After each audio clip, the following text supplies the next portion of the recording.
there, Physics Pals. Paul Lake here with another physics problem solved. I hope you're doing well. We're going to do a fixed pulley problem. We're going to find the mass ratio for an ideal Atwood machine. Atwood machines are, it sounds fancy, but it's a very simple device and used a lot on physics exams and in physics labs. So this is a good thing to know about. We're going to be using Newton's second law with some free body diagrams with fixed pulleys, and then we're going to also use kinematics for constant acceleration. So let's read the problem. An Atwood machine is shown below. The fixed pulley is massless and frictionless, or close enough.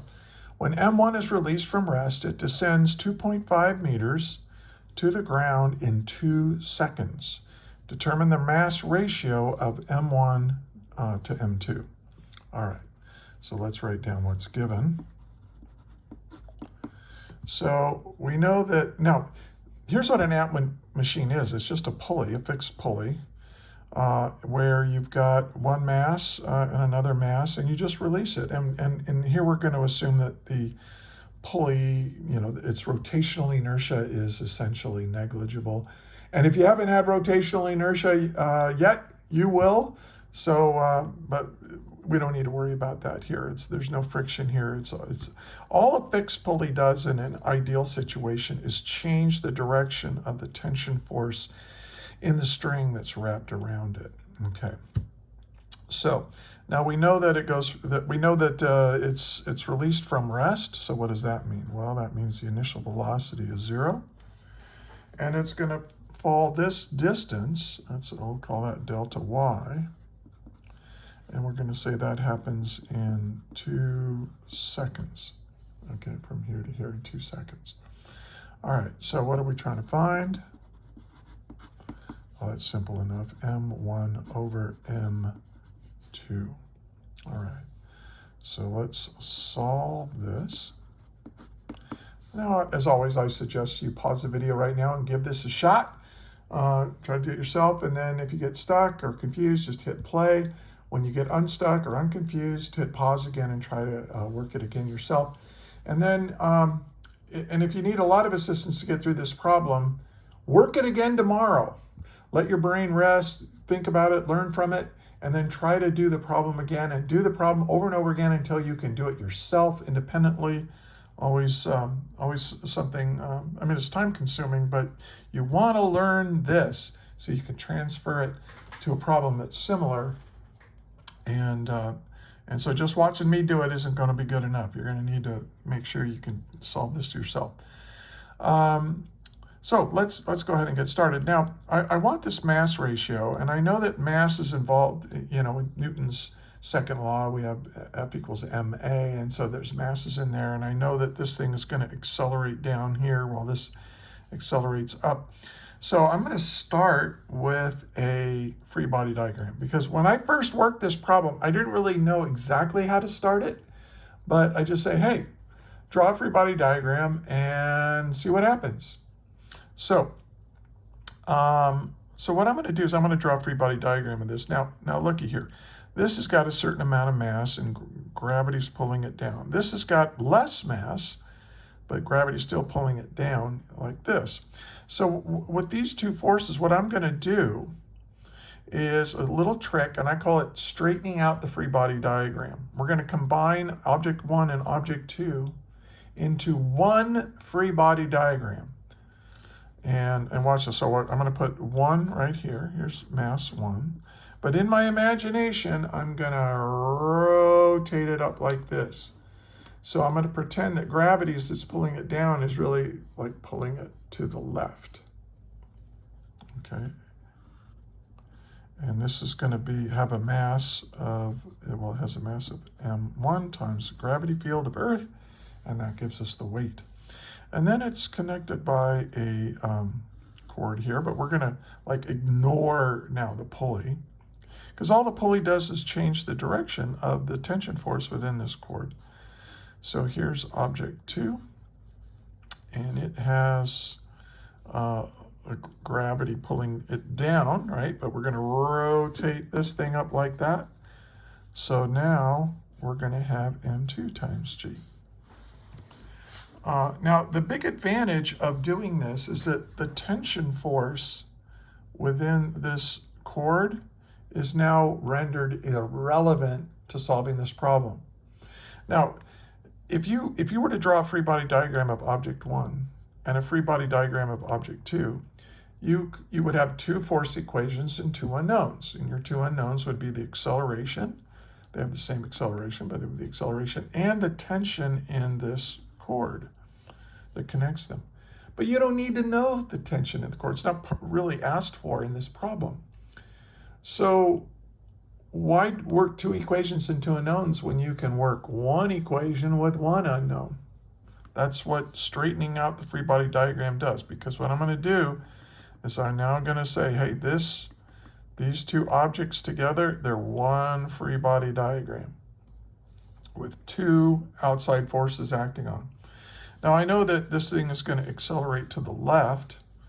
Well, one is going to go down, and that means it's now moving to the left. So what I'm going to do is I'm going to make this the positive x direction, which is perfectly fine to do. And now we're going to sum the forces in the x direction and set that equal to ma in the x direction. So in the positive x direction, we have m1 times g.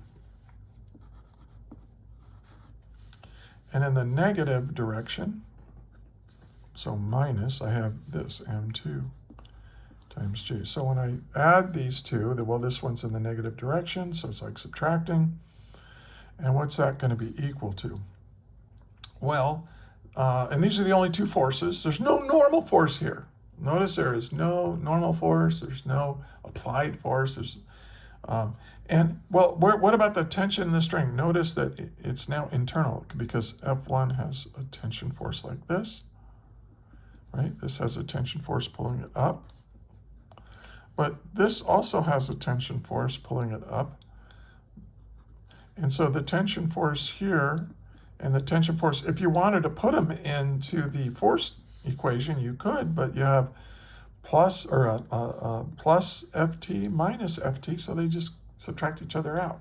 They're internal to the free body, so we don't need to worry about them. So we're not going to. This is one object. All right, now, what is this mass right here?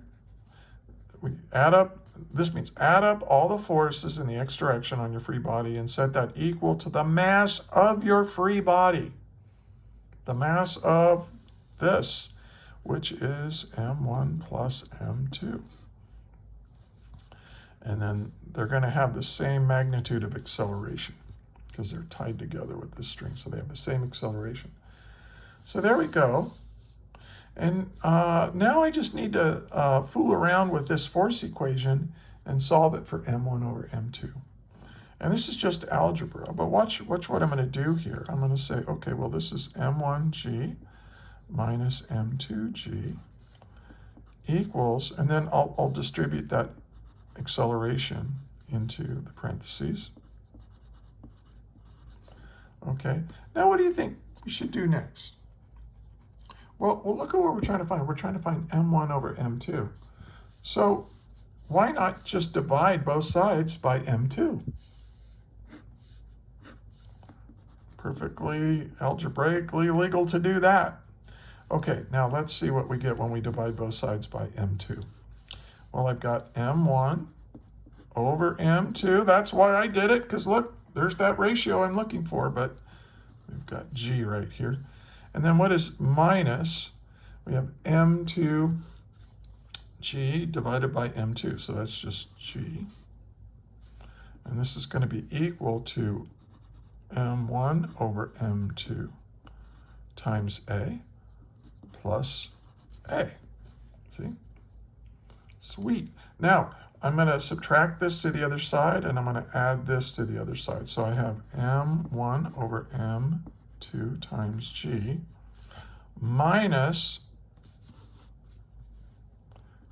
m1 over m2 times a equals, now I'm going to add g to this side. And then this a is still there. Okay, See what I did algebraically? Just go through, and if I kind of combined a couple steps, so if you need more steps, just do it yourself, and you'll find that this equation turns into this.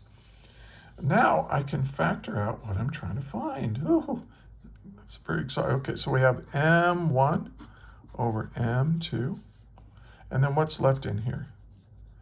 G minus a. And then what do I have over here? G plus a. And so now I can solve for what I'm trying to find. M1 over M2 will be equal to G plus A over G minus A. So, I know what G is, but I don't know what A is. But I look at what the problem gave me, and it gave me a whole bunch of kinematic information, the initial velocity, the displacement, and the time it took to do that. So what we'll do is we'll use that. We'll say delta y, and we'll just say down is positive y. Perfectly okay to do that, looking at this. So delta y is equal to v naught, our initial velocity in the y direction, times time, plus 1/2 the acceleration, and the y, that's what I'm looking for, times time squared. Okay, so so now I can solve for a, because look, I know the time, and what's the initial velocity? Well, it said it started from rest, right? It was released from rest. That always means that the initial velocity is 0. So look, I've got acceleration equals 2 times delta y over time squared. And so the acceleration is equal to 2. And then what was delta y given to be? 2.5 meters. And if you want to make down negative, that's fine. This will just be negative, and then this acceleration will be negative. All right, and then t squared. What was time? Oh, that's 2 seconds squared. Okay, and that gives me my acceleration. Let's go 2.5 times 2 is 5. So 5, oh, it's just 5 divided by 4. Easy, right? 1.25. Nice numbers. Okay, so now we know what the acceleration is. It's going to accelerate down at 1.25 meters per second squared. So now I can take this and plug it in here to get my answer. G is 9.81 meters per second squared plus 1.25 meters per second squared divided by 9.81 meters per second squared plus, not plus, minus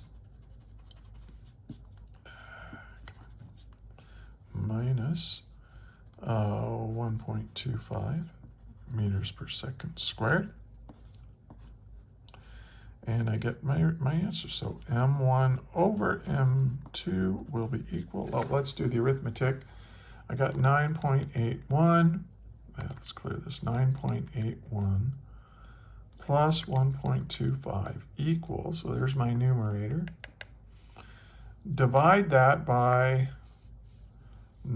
I use parentheses now, 9.81 minus 1.25, close parentheses, equals, and I get 1.29. 1.292, we'll just round it off to 3 significant figures. And there it is. Now, doesn't this make sense? Okay, always kind of take a step back and say, hey, does this make sense? You want M1 to be a little bit bigger than M2. M1 has to be heavier. You need more force to pull this down. It's going to lift this up at this relatively slow acceleration. And so M1 is going to be a little bit, 1.29 times bigger than M2. So notice that it doesn't really matter what these masses are. as long as they have this ratio, they will fall with, it'll take 2 seconds to fall to 2.5. I mean, if you said, well, what if M2 is 5 kilograms? Well, if M2 is 5 kilograms, just multiply 5 kilograms by 1.29, and that's how big M1 would have to be. So it's a nice little thing to know. Nice little thing to know how to do. And there it is. Another physics problem solved. And I want to thank you for watching all the way to the end. A couple of things. Look in the description if you want to see more example problems. There's a link that'll take you to a Google Doc that will take you to literally hundreds of example problems like this one on all different kinds of physics topics. Are all organized in Google Docs by topic. So check that out. Also, I am a private physics tutor. So there's a link in the description on how to get in touch with me if you might benefit from my tutoring services. My rates are reasonable, and I can save you so much time and stress, and we can have fun. I tutor students from all over the world. It's all done online like this over Zoom. And it's really a good deal. Also, if you think I made a mistake, or if you have a question, put it in the comments. But if you have a question about a certain part in the video, please put a timestamp. Say, hey, at 12 minutes and 35 seconds, you said this. I don't understand what you mean by that, and blah, blah, blah. Or if you think I made a mistake, put that in the comments. I'd appreciate that, and I'll fix my mistake. Every once in a while, I'll make one, and then I take the video down and redo it. And I appreciate that help with that. And also, hey, I love just hearing from you guys. I have a small channel. I don't make any money doing this, but I love getting your comments and telling me where you're from and what kind of physics class you're taking. And some students have actually sent me problems in the comments, and I'll make a video out of them. So I try to make one video a day for my physics people. So there you go. There you go. And one final thing, I want to thank you for studying physics. I want to thank you for being a physics student, because let me tell you something. Without hardworking, smart people like you learning how to do this, our technologically based civilization will crumble. It'll all go away. Because all this technology that makes our lives better, last longer, more comfortable, air conditioning, computers, all this stuff, lighting, all this stuff we use, it's all based on a foundation of physics. So physics allows us to live better lives. So we need you. We need you to study this. Also, I want you to know, the best, most amazing, most mind-blowing physics is in front of you, okay? This is kind of the grungy stuff that you're doing here. But although it's very practical application, so it's good. And I think it's kind of cool. But physics, there's so much amazing stuff for you, that lies ahead. So keep up the good work. Keep working on it. And again, thanks for watching all the way to the end. And until the next video, may the net force be with you always. That is all.